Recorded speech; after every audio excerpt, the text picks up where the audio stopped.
ഞാൻ 4 വർഷമായിട്ട് എനിക്ക് ശ്വാസം മുട്ടലായിട്ട് നിന്ന് തിരിയാൻ പറ്റാത്ത അവസ്ഥയായിരുന്നു. 10 അടി നടക്കാൻ പോലും പറ്റാത്ത അവസ്ഥയായിരുന്നു. ഞാൻ ഈ ലൈഫ് കെയർ ഇവിടെ വരികയും മരുന്ന് കഴിക്കുകയും അതുപോലെ തന്നെ ഒരു ഇഞ്ചക്ഷൻ എടുത്തു. 1 വർഷത്തേനുള്ള ഗുണമുണ്ട് അതുകൊണ്ടെന്നാണ് പറഞ്ഞത്. അതുകൊണ്ട് വളരെയധികം ഗുണം എനിക്കുണ്ട്. അതുപോലെ ഞാൻ 10-30 വർഷം പുക വലിച്ചു. അതിൽ നിന്നാണ് ഏറ്റവും കൂടുതൽ എനിക്ക് കഫക്കെട്ട് കയറി എനിക്ക് ശ്വാസകോശത്തിന് ഇങ്ങനെ ശ്വാസം മുട്ടൽ കൂടുതലായിട്ട് അനുഭവപ്പെട്ടത്. ഇനി മേലിൽ പുക വലിക്കുന്നവരൂടെ ശ്രദ്ധിക്കുക. ഇനി പുകവലി കർശനമായിട്ടും നിർത്തുക. നിങ്ങൾ ചികിത്സ തേടുക. ഇത് നല്ലൊരു ചികിത്സയാണ് എനിക്ക് ഇവിടുന്ന് കിട്ടിയത്. ഞാനത് പലരോടും പറഞ്ഞിട്ടുണ്ട്. ശ്വാസം മുട്ടൽ അനുഭവിക്കുന്നവർ വീട് വലി സർവ്വതും നിർത്തിയിട്ട് ഇവിടെ വന്ന് ഈ ഡോക്ടറിനെ കാണുക. നിങ്ങൾ ഇതൊരു പബ്ലിസിറ്റിക്ക് വേണ്ടി അല്ല, എങ്കിലും രോഗം വരുന്നവർക്ക് ചികിത്സിക്കാൻ വേണ്ടിയാണ് ഞാനിത് പറയുന്നത്. ഇൻഹേലർ മരുന്നും എടുത്തായിരുന്നു സുരേന്ദ്രൻ? ഇൻഹേലറും എടുത്തായിരുന്നു. ഒത്തിരി ആൾക്കാർക്ക് ഭയങ്കര പേടിയുണ്ട്, ഇൻഹേലർ എടുത്തു കഴിഞ്ഞാൽ അത് തുടർച്ചയായിട്ട് എടുക്കേണ്ടി വരുമോ, അതിന് സൈഡ് എഫക്റ്റ് ഉണ്ടാകുമോ എന്നൊക്കെ. ഇല്ല, ഇതുവരെ എനിക്ക് സൈഡ് എഫക്റ്റ് ഒന്നും വന്നിട്ടില്ല. അത് നല്ല സാധനം ഡോക്ടറുടെ നിർദ്ദേശപ്രകാരം മേടിച്ച് വലിച്ചാൽ ഒരു കുഴപ്പമില്ല. അത് സ്ഥിരമായിട്ട് അസുഖം മാറിക്കഴിഞ്ഞാൽ വലിക്കേണ്ട കാര്യമില്ല.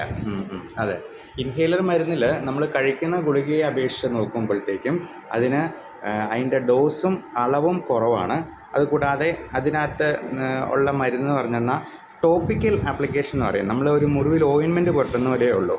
അത് ശ്വാസകോശത്തിനുള്ളിൽ മാത്രമേ ചെല്ലുന്നുള്ളൂ, ഒരിക്കലും അത് ബ്ലഡിലോട്ട് കയറുന്നില്ല. അതുകൊണ്ട് തന്നെ നമ്മളിപ്പോൾ ഒരു പാരസ്റ്റമോൾ ഗുളികയിൽ 500 മില്ലിഗ്രാം ഉണ്ടെങ്കിൽ ഈ ഇൻഹേലർ വലിക്കുന്ന മരുന്നിൽ വെറും 400 മൈക്രോഗ്രാം മാത്രമാണ്. അതിൻ്റെ ബോട്ടിലിൽ നോക്കിയെന്നാൽ അറിയാം, MCG എന്ന് പറയും. അത് 0.5 മില്ലിഗ്രാമിനേക്കാൾ താഴെയാണ് അതിൻ്റെ ഡോസ്. പക്ഷേ ഒറ്റ കാര്യമുണ്ട്, ഈ ഇൻഹേലർ മരുന്ന് ഉപയോഗിക്കുന്ന രീതി വളരെ പ്രോപ്പറായിരിക്കണം. അത് 2 ടൈപ്പ് ഇൻഹേലറുണ്ട്. ഡ്രൈ പൗഡർ ഇൻഹേലർ എന്ന് പറയുന്ന ഈ ഗുളികയിട്ട് വലിക്കുന്ന ടൈപ്പുണ്ട്. അതല്ലെന്നുണ്ടെങ്കിൽ നമുക്ക് ഈ MDI മീറ്റർ ഡോസ് ഇൻഹേലർ എന്ന് പറയുന്നത് നമുക്ക് ഞെക്കിയിട്ട് സ്പ്രേ ആയിട്ട്, അത് നമ്മൾ സ്പേസർ എന്ന് പറയുന്ന സാധനം വെച്ച് തന്നെ ഉപയോഗിക്കണം. അപ്പോൾ അത് ഡോക്ടർ കൃത്യമായിട്ട് പറഞ്ഞു തരും. കഴിയുമെങ്കിൽ ഒരു പൾമണോളജിസ്റ്റിനെ തന്നെ കണ്ട് കൃത്യമായിട്ടുള്ള ട്രീറ്റ്മെൻറ്റ് വഴി നമുക്കിത് പൂർണ്ണമായിട്ടും തന്നെ മാറ്റാം. ഇപ്പോൾ പുകവലി കൊണ്ട് വന്നിരിക്കുന്നത് ഒരു നല്ല ഡാമേജ് തന്നെയാണ് ശ്വാസകോശത്തിന്. പക്ഷേ നമുക്ക് പിന്നെയും കഫക്കെട്ട് ഉണ്ടാകാതിരിക്കാനായിട്ട് ഈ ഫ്ലൂ വാക്സിനും അതുപോലെ ഇൻഹേലറും കൃത്യമായിട്ട് എടുക്കുകയും അതിൻ്റെ ഒരു സ്പെഷ്യലിസ്റ്റ് ട്രീറ്റ്മെൻറ്റ് തന്നെ എടുക്കുകയും ചെയ്യുന്നത് വഴി ഇതിന് നല്ല റിസൾട്ട് ഉണ്ട് എന്നുള്ളതാണ് സുരേന്ദ്രേട്ടൻ പറയുന്നത്. സുരേന്ദ്രേട്ടൻ കണ്ണിമല സ്വദേശിയാണ്, 62 വയസ്സുണ്ട്. ഡീറ്റെയിൽസ് നിങ്ങൾക്ക് അറിയാം.